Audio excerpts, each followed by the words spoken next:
नजरों से नजरें मिली तो जन्नत सी महकी फिजाएं। টান চলে এসেছি আবার বহু যুগ পরে ব্লগ নিয়ে। হে এভরিওয়ান, আমি Mousumi and welcome to my mini blog.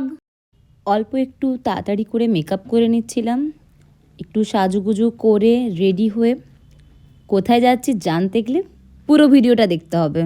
প্রথমেই বলে দেবো নাকি, কি ভাবলে? রেডি হয়ে সেজে গুজে যাচ্ছি মামা বাড়িতে। পৌঁছে গেলাম, দিদি, জামাইবাবু আর আমার বোনপো তার আগেই পৌঁছে গিয়েছে। এসে নাচানাচিও শুরু করে দিয়েছে আমার বোনপো। এইখানে মামা রান্না করছে আর এইখানে মামার মেয়ে নাচানাচি করছে।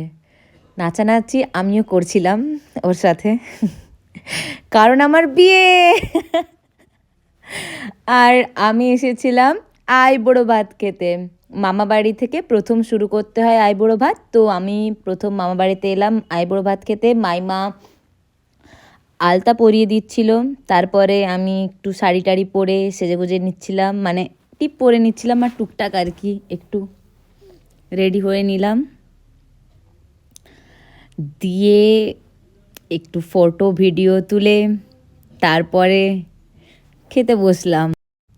মেনুতে ছিল fried rice, plain rice, pomfret fry, এছাড়াও 5 রকমের ভাজাভুজি, আর ছিল এঁচোড় চিংড়ি, মোচার তরকারি, ফুলকপির রোস্ট, পনিরের কিছু একটা করেছিল, পাবদা মাছের কালিয়া ছিল, কাতলা মাছেরও কালিয়া ছিল, দই, পাঁপড়, মিষ্টি অনেক রকমের ছিল।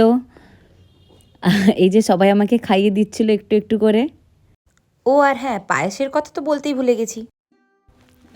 এই শাড়িটা আমাকে মামাবাড়ি থেকেই দেয় আইবুড়ো ভাতের জন্য।